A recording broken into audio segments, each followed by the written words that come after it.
Hello friends, स्वागत है आप लोगों का मेरे इस नए वीडियो में। मान्यता के प्रोग्राम के बारे में आप सब लोग जानते होंगे, सुने भी होंगे। तो ये जो प्रोग्राम है, ये प्राइवेट सेक्टर वाले हॉस्पिटल्स में मैटरनल सर्विसेज की जो क्वालिटी है उसको इम्प्रूव करने के लिए बनाया गया है, ताकि मैटरनल और फीटल दोनों की जो डेथ रेट है उसको काफ़ी कम किया जा सके।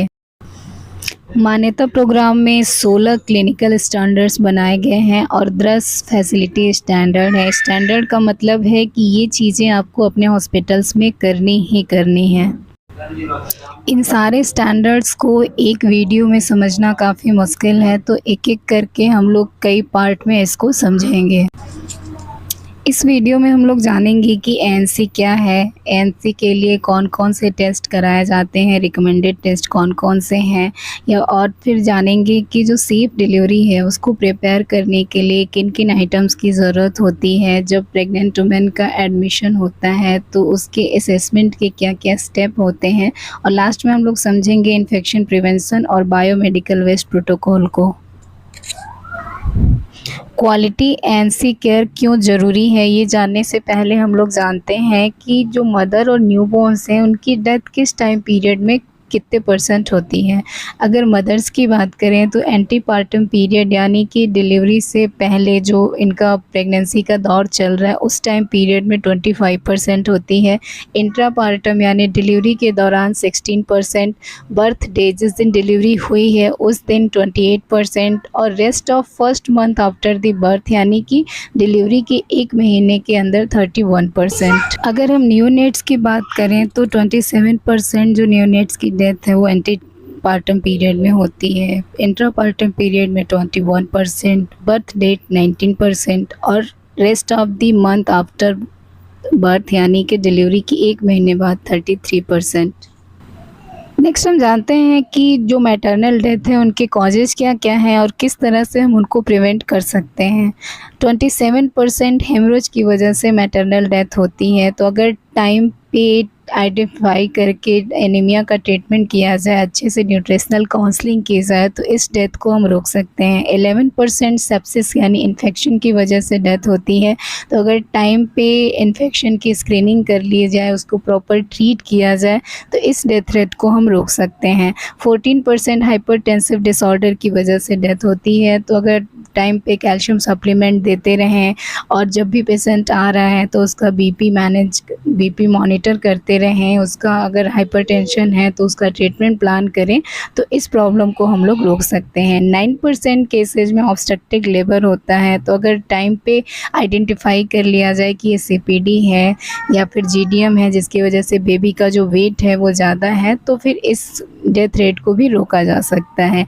8% केसेज में एबॉर्शन की वजह से डेथ होती है, तो अगर फैमिली काउंसलिंग जो पेशेंट है उसकी अच्छे से की जाए, उसको फैमिली प्लानिंग अच्छे से बताई जाए, तो फिर इस प्रॉब्लम को भी कम किया जा सकता है। अदर्स जो हैं 31% प्रेगनेंसी है, तो अगर हाई रिस्क प्रेगनेंसी को टाइम पे आइडेंटिफाई कर लिया जाए तो इस प्रॉब्लम को भी कम किया जा सकता है। नेक्स्ट जानते हैं कि न्यूनेटल डेथ के क्या क्या कॉजेज़ हैं और इसको कैसे प्रिवेंट किया जा सकता है। तो न्यूनेटल डेथ में इन्फेक्शन 34% केसेस में होता है, तो अगर टाइम पे मैटरनल इन्फेक्शन की जांच कर ली जाए, उसका ट्रीटमेंट किया जाए, तो इस डेथ रेट को हम रोक सकते हैं। प्री टर्म जो डेथ होती है 34% केसेस में देखी जाती है, तो अगर गेस्टेशनल एज की सही जानकारी हमें रहेगी और हम टाइम पे एंटीनेंटल जो कॉर्टिकोस्टेरॉइड देते हैं बेबी के लंग मैच्योरिटी के लिए वो दे देते हैं, तो इन केसेस को हम कम कर सकते हैं। 8% केसेस में मॉल फॉर्मेशन होता है, तो अगर प्रोफिलेक्टिकली फोलिक एसिड दिया जाए फर्स्ट ट्राइमेस्टर प्रेगनेंसी में तो इन मॉल फॉर्मेशन को रोका जा सकता है। बर्थ एस्फिक्सिया 19% केसेस में देखा जाता है, तो अगर फीटल डिस्ट्रेस का टाइम पे आइडेंटिफाई कर लिया जाए कि बच्चा अब डिस्ट्रेस में जा रहा है, इसका और कुछ ट्रीटमेंट प्लान करना है, तो इसको रोका जा सकता है। एंटीनेटल केयर क्या है? एंटीनेटल केयर एक तरह से सिस्टमेटिक केयर है प्रेगनेंसी में वुमेन की, जिससे बेबी का जो ग्रोथ है, जो फीटल ग्रोथ है, उसकी प्रोग्रेस को देखा जा सके और मदर और बेबी दोनों के वेल बीइंग को एश्योर किया जा सके। व्हेन टू डू एनसी, मतलब एनसी करना कब है, तो मिनिमम 4 विजिट्स का शेड्यूल होता है कि कम से कम 4 विजिट आना चाहिए। हमारे प्राइवेट सेक्टर में तो हम लोग जो पेशेंट हैं उनको हर महीने बुलाते हैं, इसके अलावा ज़रूरत पड़ने पे 15 दिन पे भी बुलाते हैं और उन्हें ये बताया जाता है कि जब भी कोई दिक्कत हो तुरंत आना है। लेकिन शेड्यूल मिनिमम 4 विजिट का होना चाहिए। पहला विजिट प्रेगनेंसी के 12 वीक्स के अंदर यानी फर्स्ट ट्राइमेस्टर में जब भी पता चले कि प्रेगनेंसी है तुरंत डॉक्टर को जाके दिखाना चाहिए। सेकेंड विजिट 14 से 26 हफ्ते के अंदर, थर्ड विजिट 28 से 34 हफ्ते के अंदर और जो फोर्थ विजिट है वो 36 हफ्ते से लेकर टर्म तक, मतलब कि जब प्रेगनेंसी पूरी हो एक बार ज़रूर दिखाना चाहिए। और ये जो प्रेग्नेंट वुमेन है उनको ये एडवाइस दिया जाता है कि जब भी कोई दिक्कत लगे, अगर वो कोई सिम्टम्स फील कर रही हैं, कोई परेशानी उन्हें लग रही है तो तुरंत उन्हें हॉस्पिटल आके चेक कराना है। अब हम जानते हैं कि एनसी के कंपोनेंट्स क्या-क्या हैं, यानी कि जब एंटीनेटल केयर हम कर रहे हैं तो उस समय महिला का क्या ध्यान रखेंगे, उन्हें क्या सावधानियाँ बताएँगे, कैसे उन्हें काउंसल करेंगे। तो इनमें सबसे पहला आता है general assessment and screening test, high risk pregnancies. तो हम जनरल स्क्रीनिंग कराते हैं सारे पेशेंट का और ये पता करते हैं, असेस करते हैं कि उन्हें किसी तरह की हाई रिस्क प्रेगनेंसी तो नहीं है। सेकेंड है प्रोफिलैक्सिस, तो प्रोफिलैक्टिकली हम लोग पेशेंट को आयरन, कैल्शियम, फॉलिक एसिड देते हैं ताकि उसे एनीमिया या बर्थ डिफेक्ट जैसी कोई प्रॉब्लम ना हो। एप्रोप्रिएट इंटरवेंशन मीन्स कि अगर पेशेंट को कोई प्रॉब्लम है तो उसका एप्रोप्रिएट ट्रीटमेंट करते हैं। काउंसलिंग में हमें पेशेंट को सब कुछ बताते हैं कि उन्हें क्या खाना चाहिए, क्या नहीं खाना चाहिए, कौन कौन से एक्सरसाइज करना चाहिए, कितना सोना चाहिए, किस करवट सोना चाहिए, मतलब पेशेंट को सारी जानकारी दी जाती है कि वो और उसका बच्चा सुरक्षित रहे। नेक्स्ट बर्थ प्रिपेयर्डनेस, यानी कि हमें महिला को ये बताना है कि अगर वो डिलीवरी के लिए आ रही हैं तो उसे क्या सामान लेके आना है, कौन कौन सी तैयारी करनी है। अब स्क्रीनिंग क्या है? स्क्रीनिंग वो प्रोसेस है जिसके थ्रू हम असेस करते हैं, इन्वेस्टिगेट करते हैं कि कोई भी पर्सन है तो उसके अंदर किसी तरह की कोई डिज़ीज़ या परेशानी तो नहीं है। जैसे कि अगर किसी का हमें पता करना है कि एनीमिक है या नहीं है तो उसके लिए हम हीमोग्लोबिन का टेस्ट करेंगे।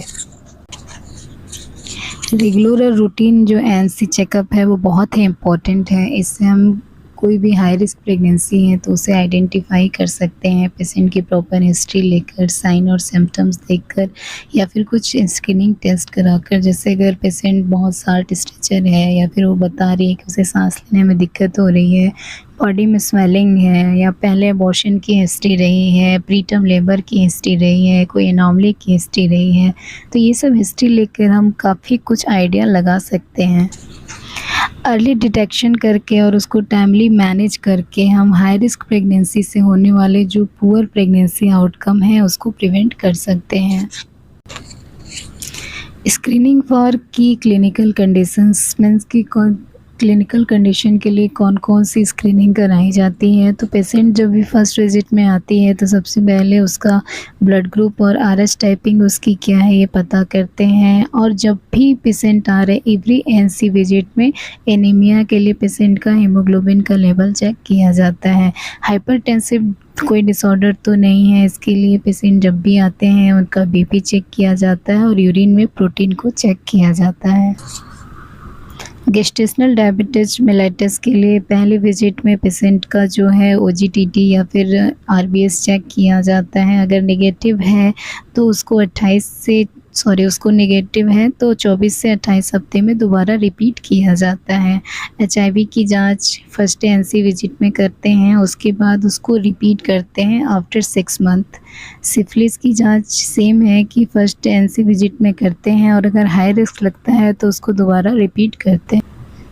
अगर किसी में मलेरिया के सिम्टम्स दिख रहे हैं या फिर वो ऐसे एरिया में रह रहा है जहाँ मलेरिया हो या फिर ऐसे एरिया से विज़िट करके आया हो जहाँ मलेरिया फैला हुआ तो उसका मलेरिया का जांच भी कराते हैं। एसिम्प्टोमेटिक बैक्टीरियमिया के लिए पेशेंट को हर ऐसी विजिट में जांच की जाती है, साथ में अल्ट्रासाउंड, थायराइड की जांच और हम लोग हेपेटाइटिस बी और हेपेटाइटिस सी की भी जाँच करते हैं। गेस्टेशनल डायबिटीज़ मेलाइटिस की स्क्रीनिंग कैसे की जाती है तो ओजीटीटी के थ्रू यानी ओरल ग्लूकोज टॉलरेंस के थ्रू स्क्रीनिंग की जाती है। इस टेस्ट को पहले फर्स्ट ट्राइमेस्टर में करते हैं, जब भी पेशेंट फर्स्ट एएनसी विजिट में आ रही है तब करते हैं, और उसके बाद इसको सेकेंड ट्राइमेस्टर में 24 से 28 हफ्ते में करते हैं, अगर फर्स्ट स्क्रीनिंग जो है वो नेगेटिव आती है। एसिम्प्टोमेटिक जो बैक्टीरियोनोमिया है उसकी स्क्रीनिंग के लिए कॉमनली 3 टेस्ट कराए जाते हैं, urine culture, urine gram staining और डिपस्टिक टेस्ट फॉर नाइट्रेट। इसमें यूरिन कल्चर और यूरिन ग्राम स्टेनिंग में टाइम लगता है और इसको लैब में कराना पड़ता है। डिपस्टिक टेस्ट जो है वो हम तुरंत कर सकते हैं, उसकी रिपोर्ट तुरंत मिल जाती है क्योंकि हम लोग अपने लेबर रूम में रखते हैं, लेबर रूम में ही प्रेजेंट होता है। एसिम्प्टोमेटिक बैक्टीरियोनोमिया की स्क्रीनिंग होना क्यों ज़रूरी है? क्योंकि सिम्टम्स पेशेंट में नहीं आते हैं और हमें पता करना होता है कि पेशेंट को ये प्रॉब्लम है या नहीं है। बहुत बार ऐसा होता है कि पेशेंट में कोई भी साइन या सिम्टम्स नहीं होते हैं पर अंदर ही अंदर इन्फेक्शन होता है और वो बच्चे को अफेक्ट करता होता है। ऐसे केस में प्रीटर्म लेबर या फिर आईओडी जैसी प्रॉब्लम हो सकती है। तो जब जांच कराई जाती है तो उसके हिसाब से पेशेंट को प्रॉपर ट्रीटमेंट दिया जा सकता है और हम इस प्रॉब्लम से पेशेंट को प्रिवेंट कर सकते हैं। हाई रिस्क प्रेगनेंसी क्या होती है, मतलब कौन कौन से ऐसे केस हैं जिन्हें हाई रिस्क प्रेगनेंसी में हम लोग काउंट करते हैं? तो सबसे पहले सीवियर एनीमिया, अगर हीमोग्लोबिन 7 ग्राम या उससे कम है तो ये हाई रिस्क प्रेगनेंसी है। Pregnancy induced hypertension, pre eclampsia, eclampsia, syphilis है, HIV पॉजिटिव पेशेंट है, गेस्टेशनल डायबिटीज़ है, हाइपोथायराइडिज्म है, यंग प्राइमरी है मीन्स की जिसकी एज 20 साल से कम है, या फिर एल्डरली ग्रेविडा है जिसकी एज 35 से ज़्यादा है, ट्विन या multiple pregnancy, mal presentation, previous caesarean, low line placenta, placenta previa, positive bad obstetric history means की जिसकी हिस्ट्री पहले बहुत बुरी रही है, अबॉर्शन की, स्टिल बर्थ की, कंजेनिटल मालफॉर्मेशन, ऑब्स्ट्रक्टिव लेबर या प्रीमेच्योर बर्थ की अगर हिस्ट्री रही है तो फिर इसे भी हाई रिस्क प्रेगनेंसी में काउंट करते हैं। RH नेगेटिव पेशेंट है या फिर ऐसी पेशेंट जिसकी प्रेजेंट या पास्ट में किसी तरह की हिस्ट्री हो इलनेस की, तो इन लोगों को हम लोग हाई रिस्क प्रेगनेंसी में काउंट करते हैं। अब नेक्स्ट है preparing for safe care during delivery means कि हमें उन आइटम्स की लिस्ट तैयार करनी है जो सेफ डिलीवरी के लिए हमारे पास होनी ज़रूरी है। लेबर रूम में 7 तरह की ट्रे होती हैं, उसके साथ 3 एडिशनल ट्रे होती है। इस पे मैंने अलग से एक पूरा वीडियो बनाया हुआ है, आप लोग उसको देख सकते हैं, उससे आपको काफ़ी कुछ अंदाज़ा मिल जाएगा। Assessment of all pregnant women at admission, तो इस टॉपिक में हम लोग समझेंगे कि जब भी कोई प्रेग्नेंट महिला एडमिशन के लिए हमारे हॉस्पिटल में आती है तो उसका असेसमेंट कैसे करना है, इसको स्टेप बाय स्टेप जानेंगे। Approach to mother in labour, तो जब भी कोई पेशेंट हमारे पास आ रही है तो वो लेबर में आ रही है तो उसका पहले चीफ कंप्लेंट पूछेंगे कि उसे क्या दिक्कत हो रही है। लेबर पेन में है तो जो लेबर पेन है उसका ऑनसेट कब हुआ था, उसका ड्यूरेशन कितना है, प्रोग्रेस कितना है, ये पता लगाएंगे। प्रिपरेशन इसके लिए हमें क्या करना है, सबसे पहले हमें प्राइवेसी इंश्योर करना है और ये इंश्योर करना है कि पेशेंट जो है वो शांत रहे, एक क्वाइट एटमॉस्फेयर उसे देना है, पेशेंट को कंफर्टेबल और रिलैक्स फील कराना है। उसके बाद से उसकी सारी रिपोर्ट्स चेक करनी है और अगर कुछ उसमें एबनॉर्मल फाइंडिंग्स दिखती हैं तो उसको प्रॉपर हाईलाइट कर देना है ताकि अगर कोई भी देखे तो उसका तुरंत ध्यान उस पर चला जाए।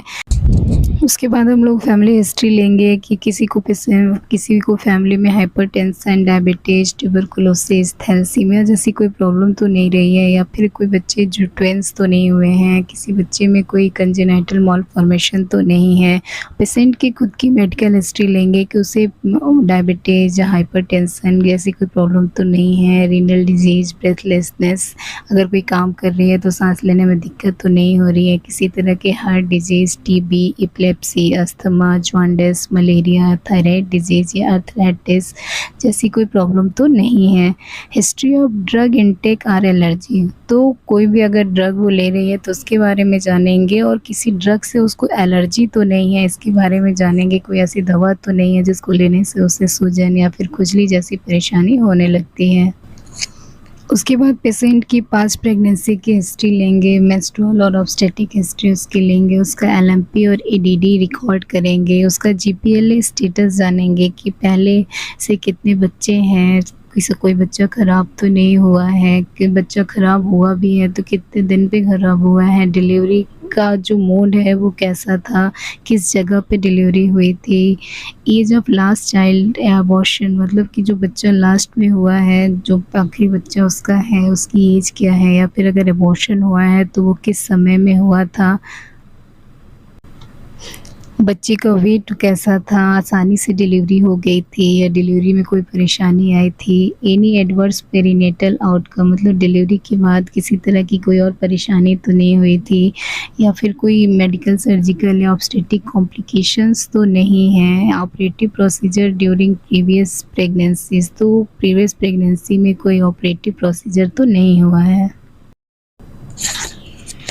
उसके बाद हम लोग पेशेंट की प्रेजेंट प्रेगनेंसी की हिस्ट्री लेते हैं, उसका रजिस्ट्रेशन करते हैं एनसी कार्ड पे, जो भी प्रीवियस रिकॉर्ड है उसको चेक करते हैं, ये पता करते हैं कि उसने आयरन, फॉलिक एसिड और कैल्शियम का सप्लीमेंट लिया है या नहीं लिया है, जो भी टेटनस, डिप्थीरिया का इंजेक्शन, इम्यूनाइजेशन उसका कंप्लीट हुआ है या नहीं हुआ है, एनसी विजिट कितनी है, कौन कौन सी मेडिसिन्स वो ले रही है, और भी पहले किसी तरह की कोई सर्जिकल या फिर मेडिकल ऑब्स्टेट्रिक प्रोसीजर तो नहीं हुआ है, सारे इन्वेस्टिगेशन ठीक हैं या नहीं हैं।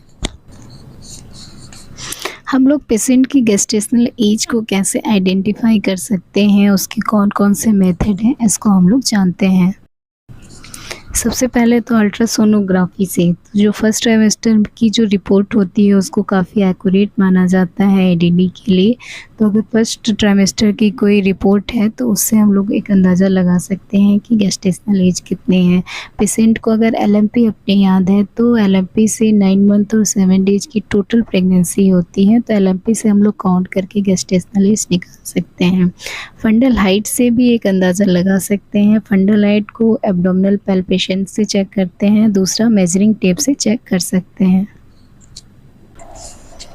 एब्डोमिनल एग्जामिनेशन से पहले किन किन चीज़ों के लिए तैयारी करनी पड़ती है, तो सबसे पहले तो एग्जामिनेशन ट्रे में सारे इक्विपमेंट रेडी रहने चाहिए, और जिसका आपको एब्डोमिनल एग्जामिनेशन करना है उसका कंसेंट लेना है कि हम आपका एब्डोमिनल एग्जामिनेशन करने जा रहे हैं, और वहाँ पे प्राइवेसी मेंटेन करके रखनी है, नहीं कि कहीं भी उसे लिटा दिया और उसका एग्जामिनेशन करने लगे। एग्जामिनेशन से पहले women should empty her bladder, उसका यूरिन खाली होना चाहिए, तो जब भी आप बोलने एग्ज़ाम करने जाएंगे आप उसको बोलेंगे कि वो यूरिन पास करके आए।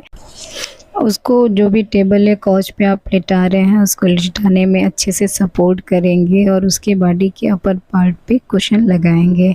उसके बाद उसके घुटने को थोड़ा सा मोड़ के रखने के लिए बोलेंगे। वुमेन की राइट साइड में खड़ा होना है, उससे आराम से बातें करना है, गुस्से करके बातें नहीं करनी है, आराम से बात करते हुए वुमेन को रिलैक्स करना है, और जांच करते समय हाथ जो है वो क्लीन और वार्म होना चाहिए, नहीं कि हाथ धुल के आए और तुरंत हाथ पे ठंडे हाथ से उसको टच नहीं करना है। फंडल हाइट को एसेस कैसे करेंगे, तो सबसे पहले तो मदर का जो पैर है वो आराम सीधा होना चाहिए। उसके बाद जो भी आपका लेफ्ट हैंड है उसको ऊपर जिफिस स्टर्नम के पास रखेंगे, और उसको धीरे धीरे नीचे की तरफ सिम्फेसिस प्यूबिस की तरफ ले आएंगे। जहाँ पे रेजिस्टेंस फील होगा वो आपके यूट्रस का फंडस है, यानी कि अपर पार्ट ऑफ यूट्रस है, वहाँ से फंडस को हम मार्क कर लेंगे।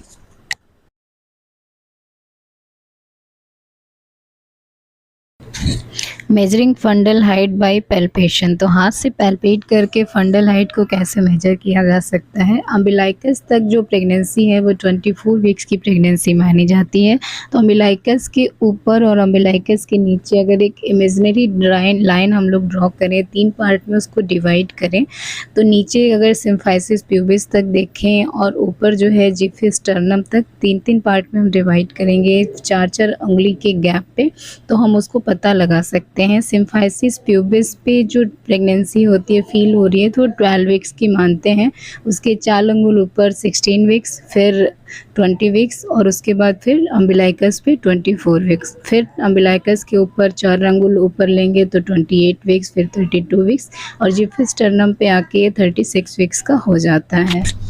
36 वीक्स के बाद फंडल हाइट घटने लगती है और टर्म तक आते आते ये 32 वीक्स तक जो फंडल हाइट है वहाँ पे दिखती है। फंडल हाइट बहुत एक्यूरेट नहीं होती है बहुत सारे केसेस में, जैसे अगर मिस्ड पीरियड है, आपको याद नहीं है, या फिर बेबी का वेट ज़्यादा है, डायबिटीज़ है, तो ऐसे केसेस में ये ज़्यादा दिखती है। या फिर अगर बच्चे को IUGR है, बच्चे का वज़न कम है, पानी कम है, तो ऐसे केस में ये कम भी दिख सकती है। तो बहुत सारी चीज़ें हैं जो फिर पेशेंट को ऐसे करते समय हमें ध्यान में देना पड़ता है, तो बहुत सारी चीज़ों को ध्यान में रख के फिर पेशेंट की असेसमेंट की जाती है। अब एब्डोमिनल एग्ज़ामिनेशन के दौरान और क्या-क्या चीज़ों को हम लोग चेक करते हैं। एब्डोमिनल एग्ज़ामिनेशन के दौरान हम लोग 4S को चेक करते हैं। सबसे पहले देखते हैं एब्डोमेन का साइज़ क्या है, उसका शेप क्या है, एब्डोमेन पे किसी तरह का कोई स्कार तो नहीं है, कोई स्वेलिंग तो नहीं है। पैल्पेशन में 4 तरह के ग्रिप हम लोग देखते हैं। सबसे पहले फंडल ग्रिप देखते हैं, इससे पता चलता है कि फीटस का जो कौन-सा पार्ट है वो फंडस पे है। फंडल ग्रिप के दौरान जहाँ पे हमने फंडल हाइट नापा था वहाँ पे दोनों हाथों को रखते हैं और उसके बाद फिंगर्स की हेल्प से जो भी प्रेजेंटिंग पार्ट है उसको फील करते हैं। अगर गोल सा हार्ड सा पोर्शन फील हो रहा है मीन्स कि ये बेबी का हेड है, और अगर सॉफ्ट पोर्शन फील हो रहा है मीन्स कि ये बेबी का बटक है और बेबी सिफेलिक प्रेजेंटेशन में है। फंडल हाइट के बाद left and right lateral grip को चेक करते हैं। इससे हमें ये पता चलता है कि फीटस का जो बेबी है उसका बैक पोर्शन कौन सा है, फ्रंट पार्ट कौन सा है, बच्चे के मूवमेंट को हम जान सकते हैं। जहाँ पे बच्चे का बेबी का जो बैक पार्ट होता है वहाँ पे जो बच्चे की धड़कन है वो आसानी से मिल जाती है। लैटरल ग्रिप के दौरान इस तरह से हम लोग हाथों को एब्डोमेन के दोनों साइड पे रख के थोड़ा सा उसको दबाकर फिर पार्ट को फील करने की कोशिश करते हैं। थर्ड है हमारा फर्स्ट पेल्विक ग्रिप। तो इसमें हम ये देखते हैं कि जो बेबी का प्रेजेंटिंग पार्ट है, हेड है या फिर बेबी फेट ब्रीच है, तो वो पेल्विक ग्रिप में इंटर हुआ है या नहीं हुआ है। अगर हमें हेड का मूवमेंट फील होता है फर्स्ट पेल्विक ग्रिप पे तो इसे बलाटमेंट कहते हैं, और ये इंडिकेट करता है कि बच्चे का जो हेड है वो पेल्विक पार्ट में एंटर नहीं हुआ है। अगर ट्रांसवर्स लाई होगा तो ये जो ग्रिप है, जो पेल्विक का ग्रिप हम देखेंगे, ये एम्प्टी मिलता है। सेकेंड पेल्विक ग्रिप में हमें ये कंफर्म करते हैं कि जो फर्स्ट पेल्विक ग्रिप में हमें फाइंडिंग मिली है वो कंफर्म है या नहीं है। तो दोनों को दो तरीके से करते हैं, डायग्राम में आपको देख के समझ में आ रहा होगा। तो फर्स्ट पेल्विक ग्रिप में हम हाथ की मदद से ये पता करते हैं कि बेबी का जो प्रेजेंटिंग पार्ट है वो एंगेज्ड हुआ है या नहीं हुआ है। सेकेंड पेल्विक ग्रिप में दोनों हाथों से थोड़ा सा डीप जाके इस डायग्नोसिस को हम कंफर्म करते हैं। अब जानते हैं कि बच्चे की नॉर्मल हार्ट रेट क्या होती है। तो ये आप सभी जानते होंगे कि 120 से 160 अगर धड़कन मिल रही है तो वो नॉर्मल है। अगर उससे कम मिल रही है या फिर उससे ज़्यादा मिल रही है तो ये प्रॉब्लम कॉज कर सकती है। बच्चे की धड़कन को चेक कहाँ पे करते हैं, तो स्टेथोस्कोप के हेल्प से या फिर फेटोस्कोप जो है उससे आप धड़कन चेक कर सकते हैं। ये बच्चे के जो बैक पार्ट होता है वहाँ पे बेस्ट सुनाई देता है। अगर बच्चा सीधा है यानी कि वर्टेक्स प्रेजेंटेशन में है तो जो बच्चे की धड़कन है वो अम्बिलिकस के नीचे मिलेगी या फिर मीडियल पार्ट में मिलेगी। लेकिन अगर बच्चा ब्रीच प्रेजेंटेशन में है, बच्चा उल्टा है, तो फिर बच्चे की जो धड़कन है वो अम्बिलिकस के ऊपर मिलती है। बच्चे की धड़कन कम से कम 1 मिनट तक पूरा अच्छे से चेक किया जाता है। अब कंट्रैक्शन को कैसे चेक किया जाता है और कंट्रैक्शन के कितने टाइप्स होते हैं। तो कंट्रैक्शन को चेक करने के लिए सबसे पहले फंडस पे हाथ रखेंगे और कंट्रैक्शन की जो स्टेटस है उसको पता लगाएंगे। कंट्रैक्शन जो हम चेक करते हैं कम से कम 10 मिनट के लिए उसको चेक करते हैं कि उसकी फ्रीक्वेंसी क्या है और कितने देर के लिए वो आ रही है। कंट्रैक्शन का जो ड्यूरेशन है उसके हिसाब से इसको 3 टाइप से डिवाइड किया गया है। अगर ये कंट्रैक्शन 20 सेकेंड से कम समय का है तो इसे माइल्ड बोलेंगे। अगर 20 से 40 सेकेंड का है तो इसे मॉडरेट कंट्रैक्शन बोलते हैं, और अगर ये 40 सेकेंड से ज़्यादा का आ रहा है तो ये फिर स्ट्रॉन्ग कंट्रैक्शन होता है। पीवी एग्ज़ामिनेशन जो हम करते हैं उसका आइडियल गैप कितना होना चाहिए, मतलब कितने देर के गैप पे हमें करना चाहिए। तो इसका जो आइडियल गैप होता है वो 4 घंटे का होता है। बीच में अगर बहुत ज़रूरी है तभी करना चाहिए, या फिर जब आपके डॉक्टर आपको सजेस्ट कर रहे हैं कि आपको करना है तब आप पीवी एग्ज़ामिनेशन कर सकते हैं। पीवी एग्ज़ामिनेशन जो करते हैं उसका पर्पज़ क्या है? पर्पज़ को जानने से पहले हमें एक चीज़ ध्यान रखना है कि अगर किसी पेशेंट में एंटीपार्टम हेमरेज की परेशानी है या फिर प्लेसेंटा प्रीविया जैसी कोई दिक्कत है, तो फिर ऐसे केस में पीवी नहीं करना है। पीवी एग्ज़ामिनेशन हमें बहुत सारी चीज़ों को पता करने में हेल्प करता है, जैसे कि सर्विक्स से डायलेशन कितना है, उसका एफेसमेंट कितना हुआ है, मेम्ब्रेन प्रेजेंट है या फिर रप्चर हो चुका है, प्रेजेंटिंग पार्ट बेबी का क्या है, अगर लीकिंग स्टार्ट हो गई है, मेम्ब्रेन रप्चर हो चुका है, तो फिर जो फ्लूइड है उसका कलर क्या है। और हम ये भी पता कर सकते हैं कि हमारा जो लेबर है वो नॉर्मल प्रोग्रेस कर रहा है या फिर नहीं कर रहा है। पीवी एग्ज़ामिनेशन का टेक्निक क्या है? तो सबसे पहले चीज़ है कि वुमेन का जो ब्लैडर है वो एम्प्टी होना चाहिए, तो उसे बोलना है कि आप यूरिन पास करके आइए। पेशेंट का कंसेंट लेना मतलब उसको बताना है कि आप उसके साथ क्या करने जा रहे हैं, उसके साथ क्या होने वाला, आप कैसे उसको चेक करने वाले हैं। जो भी आपको इक्विपमेंट यूज़ करना है वो स्टेराइल होना चाहिए। वुमेन को जहाँ आप चेक कर रहे हैं वहाँ उसकी प्राइवेसी मेंटेन होनी चाहिए। अपने हाथों को अच्छे से धो के स्टेराइल ग्लव्स को पहनने के बाद ही चेक करना है। चेक करने से पहले एंटीसेप्टिक लोशन से उसके वल्वा को ऊपर से नीचे की तरफ यानी फ्रंट टू बैक एक बार क्लीन करना। जिस फिंगर को आप पीवी एग्ज़ामिनेशन में यूज करेंगे उसको एंटीसेप्टिक सोल्यूशन से लुब्रिकेट करना है।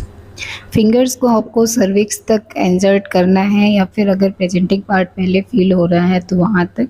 उसके बाद आपको सर्वाइकल डायलेशन चेक करना है, सर्विक्स थिन है, थिक है, प्रेजेंटिंग पार्ट फीटस का क्या है, मेम्ब्रेन का स्टेटस क्या है, प्रेजेंट है या फिर रप्चर हो चुका है। पीवी एग्जामिनेशन करते वक्त आपको क्लाइटोरिस या फिर एनस को टच नहीं करना है और फिंगर आपको तभी रिमूव करना है जब आपका एग्जामिनेशन कंप्लीट हो गया हो। एग्जामिनेशन कंप्लीट होने के बाद ग्लव्स पे आपको चेक करना है कि किसी तरह का कोई डिस्चार्ज तो नहीं है, अगर डिस्चार्ज है तो वो कैसा है, किस कलर का है। उसके बाद ग्लव्स को रिमूव करना है, उसे डिस्कम्प्लीट करना है और हैंड को वॉश कर लेना है। फिर जो भी आपकी पीवी फाइंडिंग है उसको पेशेंट के केस सीट पे एंटर करना है। अब एक सवाल कि अगर नर्स को पीवी एग्जामिनेशन फाइंडिंग में मेकोनिया मिलता है यानी कि येलो या ग्रीन कलर का डिस्चार्ज प्रेजेंट होता है तो ऐसे केस में वो क्या करेंगी? तो ये इंडिकेट करता है कि बेबी जो है वो डिस्ट्रेस में है। तो ऐसे में तुरंत से कुछ ना कुछ डिसीजन लेना होता है। तो सबसे पहले तो आप डॉक्टर को इन्फॉर्म करेंगी और ओटी के लिए प्रिपेयर करेंगी और ऑपरेशन के लिए जो भी उनके अटेंडेंट हैं उनको समझाएंगी। उसके बाद जो बेबी है उसके एफएचएस को और मदर के वाइटल साइंस को बहुत ही क्लोजली मॉनिटर करना है जब तक कि आपके डॉक्टर आ नहीं जाते हैं। Next, infection prevention. Infection prevention के बारे में जानने से पहले हम जानते हैं कि सोर्स ऑफ इन्फेक्शन क्या है, क्योंकि जब सोर्स ऑफ इन्फेक्शन के बारे में हम जानेंगे तभी उसको प्रिवेंट कर पाएंगे। सोर्स ऑफ इन्फेक्शन है environment, blood, body fluid, secretion, excretion, placenta, contaminated या सार्प जो भी इक्विपमेंट हैं, अदर क्लाइंट या फिर उनके जो अटेंडेंट आ रहे हैं, हेल्थ केयर अगर जो प्रोफेशनल जो पर्सनल हैं वो भी अगर अच्छे से सैनिटाइज नहीं रहेंगे तो भी इन्फेक्शन हो सकता है। या फिर पीपल इन कम्युनिटी जो भी लोग आसपास हमारे हैं वो सब इन्फेक्शन पैदा कर सकते हैं। इसको कैसे प्रिवेंट कर सकते हैं? तो प्रिकॉशंस लेके इसको प्रिवेंट कर सकते हैं। सबसे पहला और इम्पॉर्टेंट प्रिकॉशन है हैंड वॉशिंग। तो हैंड वॉशिंग हमें हर प्रोसीजर के बाद करना है, उसके पहले करना है। पेशेंट को अगर टच कर रहे हैं तो टच करने से पहले, पेशेंट को टच करने के बाद सैनिटाइज करना बहुत ही ज़्यादा ज़रूरी है, क्योंकि हम हाथ से सारा काम करते हैं। तो अगर हम कंटामिनेटेड रहेंगे तो इससे हमारे पेशेंट को, हमारी फैमिली मेम्बर को, हमारी कम्युनिटी में भी इन्फेक्शन फैलेगा। तो हैंड वॉशिंग बहुत ही ज़्यादा ज़रूरी है। यूज ऑफ प्रोटेक्टिव अटायर, तो जो भी मास्क है, ग्लव्स है, इसको यूज करना है। प्रोसेसिंग ऑफ यूज्ड आइटम, जो भी यूज्ड आइटम है अगर वो रीयूजेबल है तो इसको स्टेराइल करना है। अगर वन टाइम यूज वाला है, डिस्पोजेबल है, तो उसको अच्छे से डिस्पोज करना है। Proper handling and disposal of shops, तो जो भी शार्प आइटम यूज की जा रही है उसकी प्रॉपर हैंडलिंग होनी चाहिए, डिस्पोजल होना चाहिए। मेंटेनिंग अ क्लीन एनवायरनमेंट, तो हमें खुद को और आसपास का जो भी एनवायरनमेंट है उसको क्लीन करके रखना है। 6 जो है वो बायोमेडिकल वेस्ट डिस्पोजल। तो बायोमेडिकल वेस्ट मैनेजमेंट पे मैंने अलग से एक पूरा वीडियो बनाया हुआ है, आप उसको देखेंगे तो आपको उससे काफ़ी ज़्यादा जानकारी मिलेगी, इसलिए मैं दोबारा इसमें इसको रिपीट नहीं कर रही हूँ। उम्मीद है कि आपको ये सेशन पसंद आया होगा। अगर इससे रिलेटेड कोई भी क्वेरीज है तो आप कमेंट सेक्शन में मुझसे पूछ सकते हैं। अगर वीडियो पसंद हो तो इसे लाइक करें, चैनल सब्सक्राइब करें और बेल आइकन दबाना ना भूलें। Thank you. मिलते हैं एक नए वीडियो के साथ। बाय।